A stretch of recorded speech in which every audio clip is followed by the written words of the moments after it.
Hey guys, today I want to talk about two things that you can add to your hair growth routine. Now, I know some of you are waiting to hear about the next new product or some weird head saying that you have to do. This is not it. Welcome to my channel. My name is Mel. I am a nurse who's been in the profession for over 15 years. And in those 15 years, I sometimes am able to think about the world from a perspective of science and able to translate that better for my patients to better understand maybe routines, conditions that they go through. So if you like simplified ways of explaining things, welcome to my channel, and be sure to put a like if this content helps you out. Now, today I want to talk about two things that people forget about with hair growth. And I'm not a hair growth guru, but I'm gonna just ponder about two things I know for sure helps. I'm gonna start with a story, so just sit tight, and I promise I'm gonna give you those two things, and it's gonna make sense when I tell you about these things. So, I grew up with parents that were vegans.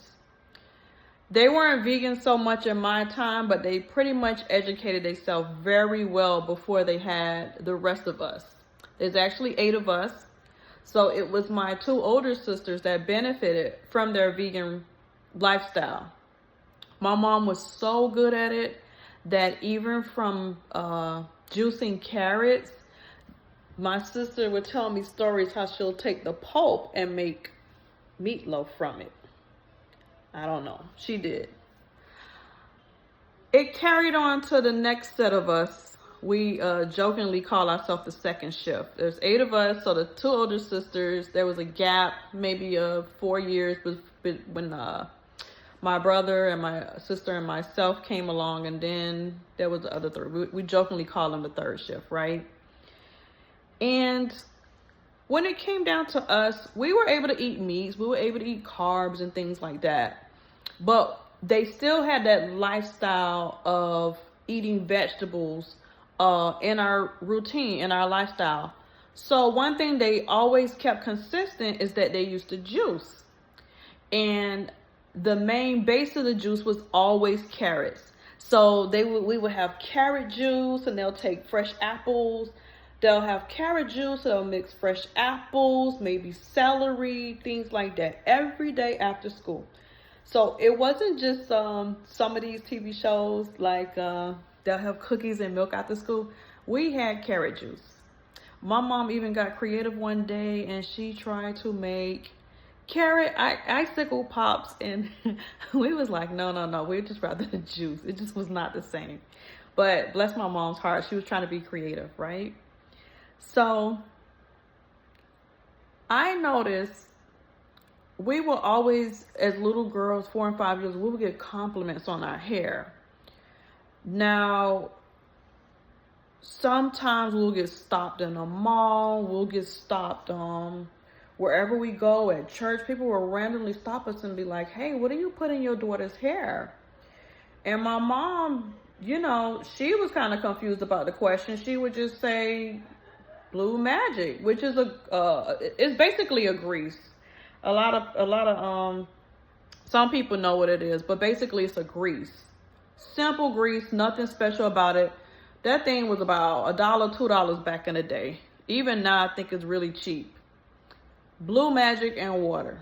My mom swore by that, and she would, just answer to that effect, Blue Magic. And they would press her more like, well, what do you use to wash? What do you use for this?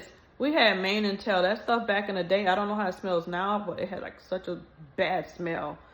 Oh gosh, I used to hate that. Or we had this, I think it was Castile soap, but it was like a bar soap she would use too. Nothing fancy, nothing special. There was 8 of us. My mom was very frugal with money. So trust me, she was not spending billions of dollars on products like we are in this day. So now fast forward, I sat there and thought about it. I remember going on my hair care journey at a certain point and following YouTubers, and I'm just like looking for like the it product, trying different things. And then I noticed, you know, my hair would start to grow. I had didn't have a hard time kind of figuring out products at first. But I thought back to something with my mom, and let me tell you, at 4, 5, 6 years old, our hair was down to our bra line.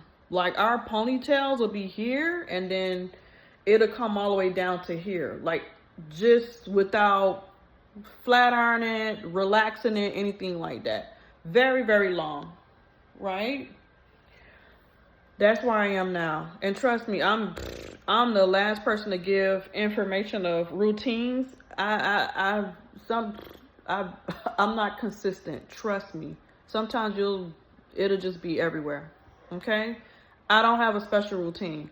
But what I will encourage you to tell you, number one, nutrition. Nutrition is very, very important for hair growth.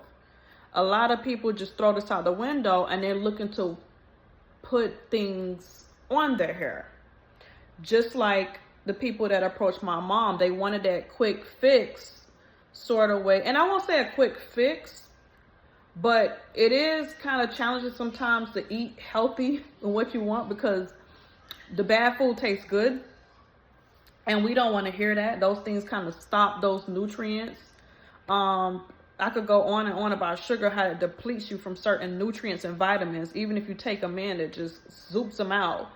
And the carrot juice, you don't put that on your hair. You put it in your body. And that just helps in so many ways to feed your cells in your body, and especially the cells on your scalp inside your head. So if you think about it, here's a better example. Let's say you're growing a plant. You have a favorite tree outside. My favorite tree is a mango tree. I'm a mango girl. South Florida all the way. I find no one actually watering the mango. No one sprays the mango with the water hose. What do? We spray at the root, right? So you have to get to the root in order to have a better result with your tree. I can't get mangoes by spraying the leaves in the actual mango. Won't happen, won't work. But if it so happens to fall in the, down to the roots, at the end of the day, we all know, well, some of us may know, but if you didn't know before, the trees, the plants, they get their water from the earth, from the nutrients, from the rain, from the water hose that you use, right? So the nutrients that come from the soil and the earth, it has to start at the root. Starts at the root. You hear me? So it's important to feed yourself these nutrients that'll help with that. And that's why the vitamin A and other minerals that's found in carrots, it had our hair growing. We didn't understand how blessed we was to have that amount of hair back then. We just wanted perms like all the other little girls, it just looked so nice and everything. They didn't have fuzzy braids like us. But when we look back, our hair grew, okay? We would get braids probably every 6 to 8 weeks. And with natural hair, like that thing is fuzzy by week 3, 4. It was 8 of us. So God bless my mom. So she had a lot of heads to do, including her own, and run a household. But when I think about that, I know for a fact that's one of the things that helps with hair growth. Also, and then to further prove it, they now have supplements and powders to make shakes that say hair, skin, and nails. So science is finally catching up to what my mom probably accidentally knew all along. And what was nice about it, if you ever seen a true vegan, I'm not talking about the ones that's like eating rice all the time. I'm talking about the true vegans. You'll notice their hair will grow out and it doesn't even need grease. It has a nice luster to it, a nice natural shine. They don't even need oil sheen. It's some vegans that I follow. Once in a while, I play around with veganism. If I'm feeling blah and tired all the time, you would notice their hair is so nice and it grows so strong and so long. So that's one thing. The second thing that helps with hair growth is exercise. Let me give you an example with that. That same Blue Magic grease that I was talking about, we won't just take a glob and just put it on our hair. Not gonna work. What'll work is when we move it around.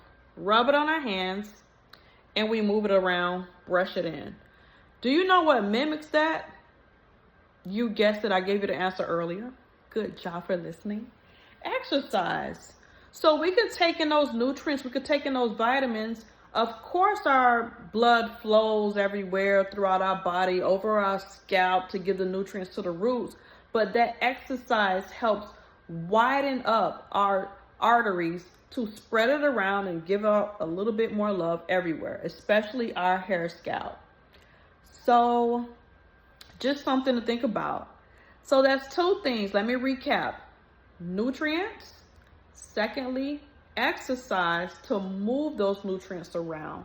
And it doesn't have to be vigorous. Whatever you can do, a start is a start. If it's just walking 20 minutes a day after a meal, even better. So don't sleep on diet and exercise to help with hair growth. Products, great. It helps maintain it once it comes out, because if it's not strong and you're not getting your ends clipped, you know, it's not gonna stay. Also, if you don't have a good, strong growth with your hair, what'll happen is it won't even maintain. It'll be too thin. It'll be too, what's the word I'm looking for? It won't be as strong to maintain itself over time. The products you put on it is great, but nutrients cannot be pushed enough. Nutrients, exercise. I hope you got a lot out of this video. If you did, I want to hear about your hair care routine down there. In the comments, drop it in, because I'm always looking for stuff, looking for products myself to maintain. But just take it into consideration. Diet, exercise. You guys have a wonderful day. Bye.